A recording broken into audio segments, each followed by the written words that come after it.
नमस्कार दोस्तों। आजकल हम सब जानना चाहते हैं कि आखिर ये वायरसेस है क्या। तो ये जो वायरसेस हैं ये बहुत ही छोटे माइक्रो ऑर्गेनिजम्स हैं जिनका आकार मात्र 20 से 400 नैनोमीटर के बीच में रहता है। इनका जेनेटिक मटेरियल या तो डीएनए होता है या फिर आरएनए होता है। इस जेनेटिक मटेरियल के बाहर एक प्रोटीन की लेयर होती है। अब ये जो वायरसेस हैं अपने आप में जीवित नहीं रह सकते हैं। इनको पनपने के लिए एक लिविंग होस्ट चाहिए। जो ये लिविंग होस्ट है वो एक इंसान भी हो सकता है या कोई जानवर भी हो सकता है।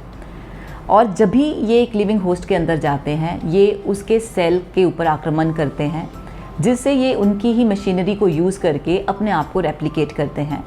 तो हमारे सेल के अंदर जब एक वायरस जाता है वो अपनी हज़ारों कॉपीज़ बना लेता है और ये जो हज़ारों कॉपीज़ हैं फिर वो हमारी बॉडी में रिलीज़ हो जाती हैं और इस तरह करके ये हमारी बॉडी के सब सेल्स को इन्वेड कर लेता है। इसी तरह से ये हमारे को बीमार भी कर देते हैं। अब अगर हम जानना चाहें कि कौन से बीमारियां हैं जो वायरसेस के साथ होती हैं, तो सबसे कॉमन बीमारियां जो हम सब लोगों के बीच में हमने सुनी हैं वो है चिकन पॉक्स, डेंगू वायरस, या फिर अभी जो कोविड वायरस चल रहा है वो भी एक वायरस की वजह से ही हो रहा है।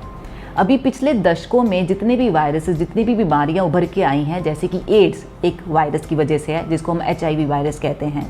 इसी तरह से कई सेक्सुअली ट्रांसमिटेड डिजीज़ भी वायरस की वजह से होती हैं। सो बहुत ऐसे भिन्न भिन्न प्रकार के वायरस हैं जो हमारे भिन्न भिन्न बीमारियां करते हैं। और एक जो मैं अभी भूल गई कहना वो है कॉमन कोल्ड, जो हर साल हमारे को एक कॉमन कोल्ड जिसको हम इन्फ्लुएंजा भी कहते हैं वो भी एक वायरस की वजह है। अब इन वायरस की एक और ख़ास बात है कि बहुत जल्दी म्यूटेट कर जाते हैं। इसीलिए ऐसा नहीं है कि हमें एक बार कोई अगर वायरस से बीमार हो गए उसके बाद हमारे को इस वायरस का असर नहीं होगा, क्योंकि इतनी बार म्यूटेट करते हैं कि जितनी बार भी इस वायरस को हमारी बॉडी में आते हैं तो ये हमारे को कुछ ना कुछ तो नुकसान पहुंचा के ही जाते हैं। तो चलिए अब बात करते हैं कि ये फैलता कैसे है। तो देखिए, जो रेस्पिरेटरी वायरसेस हैं, जो वायरसेस हमारे रेस्पिरेटरी ट्रैक्ट को इन्फेक्ट करते हैं, रेस्पिरेटरी ट्रैक्ट जाने की हमारा नाक, हमारा मुंह, हमारा गला, फेफड़े, अगर जो वायरसेस इनको अटैक करते हैं तो ये अक्सर हवा के ज़रिए फैलते हैं। जो भी इन्फेक्टेड इंसान अगर छींकेगा या खांसेगा या फिर बात भी करेगा तो उसके जो वायरसेस रिलीज़ होते हैं वो तो या तो ड्रॉपलेट फॉर्म में रिलीज़ होते हैं या एरोसोल फॉर्म में रिलीज़ होते हैं। तो ड्रॉपलेट्स और एरोसोल में क्या अंतर है? तो जो ड्रॉपलेट्स हैं उनका साइज़ थोड़ा अधिक रहता है, 5 माइक्रोमीटर से ज़्यादा होता है। तो जो वायरसेस ड्रॉपलेट इन्फेक्शन के ज़रिए रिलीज़ होते हैं वो हवा में ज़्यादा देर सस्पेंडेड नहीं रहते, वो ज़्यादा दूर तक नहीं जाते हैं। लेकिन जो एरोसोल्स हैं उनका जो साइज़ है वो कम होता है, वो हवा तक दूर तक जाते हैं और सस्पेंशन भी वो काफ़ी देर तक रहते हैं। तो जो ड्रॉपलेट इन्फेक्शन है वो बहुत दूर तक नहीं फैलती और जो एरोसोल्स हैं वो दूर तक फैल सकते हैं। रेस्पिरेटरी वायरसेस, तो फिर हम ये पूछना चाहेंगे कि अगर ये सिर्फ हवा के ज़रिए फैलते हैं तो हमें क्यों बार बार कहा जाता है हैंड हाइजीन रखो, हाथ धो के रखो या सैनिटाइज़र यूज़ करो या सर्फेसिस क्लीन करो? क्योंकि ये जो वायरसेस हैं इसको हम फोमाइट स्प्रेड कहते हैं। अगर ये जो ड्रॉपलेट्स या एरोसोल इन्फेक्टेड मटेरियल है किसी भी सर्फेसिस पे जाके लैंड होता है या सर्फेसिस पे रुक जाता है तो ये उन सर्फेसिस पे ये वायरसेस कुछ घंटों तक वायबल रह सकता है। अलग अलग वायरसेस अलग अलग टाइम के लिए कुछ सर्फेसिस पे वायबल रहते हैं। जैसे कि इन्फ्लुएंजा वायरस है तो अगर वो ग्लास में या कोई प्लास्टिक के सरफेस पे होगा तो वो 12 घंटे तक वायबल रहेगा। अगर कोरोना वायरस की बात करें तो बहुत सारी स्टडीज़ ने बताया है कि प्लास्टिक, स्टेनलेस स्टील, यहाँ पर ये वाला वायरस ऑलमोस्ट 72 घंटे तक वायबल रह सकता है। लेकिन यही वायरस अगर कार्डबोर्ड पे होगा या पोरस सब्सटेंस पे होगा तो शायद 12 घंटे तक वायबल रहेगा। अब अगर कोई भी नॉन इन्फेक्टेड इंसान ऐसी सर्फेसिस को टच करता है जहाँ पे वायरसेस हैं और फिर उन्हीं हाथों को अपने मुंह या नाक को लगाता है तो ये वायरस हमारे रेस्पिरेटरी ट्रैक्ट के अंदर जा सकता है। इसीलिए ये जो हमारा हैंड हाइजीन है ये बहुत ही इंपॉर्टेंट है। इसी तरह से अगर घर में भी हम अपने डिफरेंट जितने भी सर्फेसिस हैं जिन पे हम काम करते हैं, जैसे वर्किंग स्टेशंस कहते हैं, जैसे कि हमारे टेबल्स हैं या किचन सेल्व्स हैं या फिर डोर नॉब्स हैं, जो सर्फेसिस हम बार बार टच करते हैं, अगर हम इनको डिसइंफेक्टेंट से क्लीन करते रहें, सैनिटाइज करते रहें, तो भी हम प्रिवेंशन कर सकते हैं कि वायरसेस को फैलने की, इन्फेक्शन की प्रिवेंशन हो सकती है। तो देखिए, सब इन्फेक्शन से बचने के लिए बेसिक प्रिकॉशंस ऑलमोस्ट सेम ही हैं। तो इसको हम इन्फेक्शन कंट्रोल मेजर्स भी कहते हैं, जो कि हम अपने हॉस्पिटल्स और क्लिनिक्स में हेल्थ केयर वर्कर्स बहुत अच्छे से फॉलो करते हैं। पर अगर इन्हीं में से अगर हम घरों में भी ये प्रिकॉशंस फॉलो करें तो हम अपने आप को इन्फेक्शन से बचा सकते हैं। तो सबसे पहली चीज़ आती है हाइजीन। अगर इन्फेक्शन कंट्रोल में सबसे इम्पॉर्टेंट हाइजीन में भी हैंड हाइजीन है, क्योंकि जैसे हमने बताया कि रेस्पिरेटरी वायरस है वो आपके हाथों से, अगर हम किसी सर्फेसेस को टच करते हैं तो अपने नोज़ और माउथ को टच करते हैं तो इसमें इन्फेक्शन के रेट बहुत बढ़ जाते हैं। तो हैंड हाइजीन रखना बहुत ही इंपॉर्टेंट है। अब हैंड हाइजीन भी सबसे बेस्ट तरीका है सोप एंड वाटर यूज़ करने का। अगर सोप एंड वाटर नहीं है तो फिर हम एक अल्कोहल बेस्ड डिसइंफेक्टेंट से अपने हैंड्स को सैनिटाइज कर सकते हैं। अब दूसरी चीज़ आती है एक अपनी आदत बना लेना कि हम बार बार अपने हाथों से अपना मुंह को टच ना करें। सो अपने control on hands is also very important. अगर हम मास्क पहन के रखते हैं तो मास्क पहनने के बहुत सारे फ़ायदे हैं, जो हम एक पूरा अलग डिस्कशन है। पर अगर इसमें बात करें कि अगर हम मास्क पहन के रखते हैं तो ये भी हमारे जो हाथ हैं, इट अवॉइड्स कि हमारे हाथ हमारे मुंह या नाक को टच ना करें। इसके अलावा अगर हम हाइजीन की बात करें तो अगर हम लोग बाहर कहीं भी जाते हैं, बाज़ार में जाते हैं, काम पे जाते हैं, तो it is always a good practice कि आप घर पे आके अपने कपड़े चेंज कर लीजिए या फिर यू टेक अ शावर। सो जो भी अगर बाय चांस हमने किसी ने बाहर से इन्फेक्शन हमारे ऊपर आ भी गया है तो we can get rid of that. So if we follow, अगर हम ये वाले थोड़े से हाइजीन वाली चीज़ें फॉलो करते हैं, that goes a long way in really kind of protecting us. तो अपनी प्रोटेक्शन के लिए हाइजीन मेंटेन करना बहुत ज़रूरी है।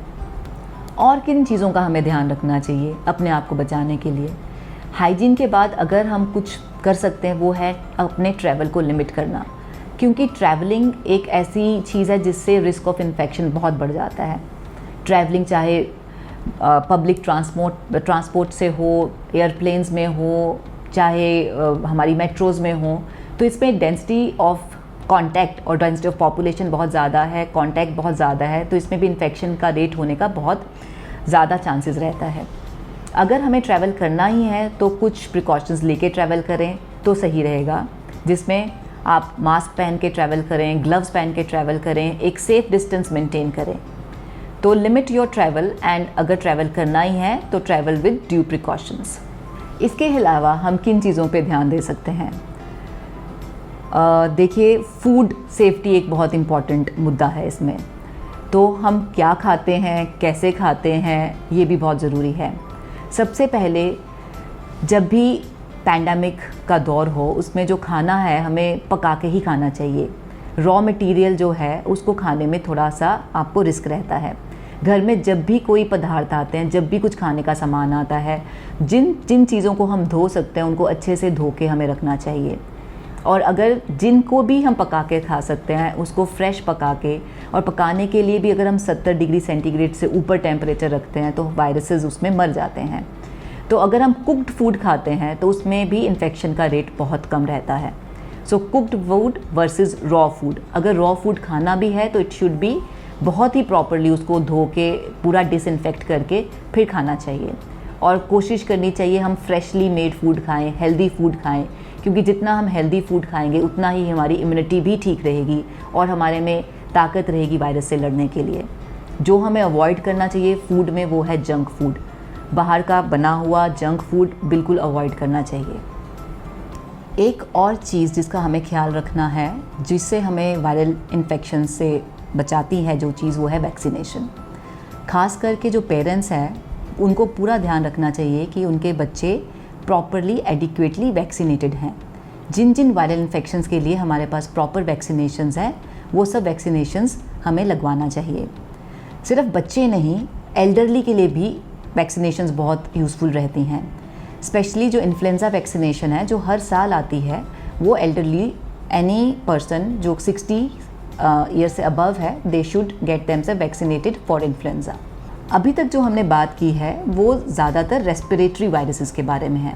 अब और भी तरह के वायरसेस हैं जो हमने पहले बात की थी, जैसे कि HIV वायरस है या ह्यूमन पेपिलोमा वायरसेस हैं, जो कि सेक्सुअल ट्रांसमिटेड वायरसेस हैं, सेक्सुअल ट्रांसमिटेड डिजीज़ करते हैं। तो इनसे बचने के लिए सेफ़ सेक्सुअल प्रैक्टिसेस फॉलो करनी चाहिए। तो कौन से ऐसे फैक्टर्स हैं जिनकी वजह से वायरस जल्दी फैलता है? इनमें से जैसे हमने बात की, जो वायरस है वो एक लिविंग होस्ट से दूसरे लिविंग होस्ट में जाता है। तो जब इंसानों में कोई भी वायरस फैलता है, सबसे एक इम्पॉर्टेंट जो फैक्टर है that leads to the spread of virus is the density of the population, कि कितने लोग इकट्ठे रह रहे हैं। जितनी डेंसिटी होगी उतनी ही उसकी जो इन्फेक्शन के चांसेस स्प्रेड करने के ज़्यादा हैं। और पॉपुलेशन कितनी है, द साइज़ ऑफ पॉपुलेशन। तो वायरस एक इंसान से दूसरे इंसान से तीसरे इंसान तक एक चेन बनाते हुए चलता रहता है। तो जब तक उसको एक होस्ट मिलता रहता है तो वो आगे बढ़ता जाता है। तो इसलिए जितना आपका पॉपुलेशन साइज़ ज़्यादा है उतनी ही आपकी ये इन्फेक्शन वायरस की ज़्यादा स्प्रेड करेगी। और जो फैक्टर्स हैं वो है एक इंसान का अपना इम्यून रिस्पॉन्स या उसका अपनी इम्यूनिटी कैसी है। तो कोई भी जो हमारी डिजीज़ हैं अगर हमारे को पहले से हैं, जैसे कि डायबिटीज़ है या फिर HIV है या कोई आपको किसी प्रकार का कैंसर है या आप कीमोथेरेपी ले रहे हैं या फिर एक मोटापा भी अपने आप में एक कारण है जिसमें आपकी इम्यूनिटी थोड़ी सी कम रहती है और जिसमें वायरस आपका स्प्रेड होने के या वायरस इन्फेक्शन होने के बहुत सारा चांस रहता है। तो मैं आशा करती हूँ कि आज इस डिस्कशन से आपको कुछ लाभ हुआ होगा। इसके अलावा भी अगर आपके मन में कोई प्रश्न या सवाल रहता है, आप हमारे से पूछ सकते हैं।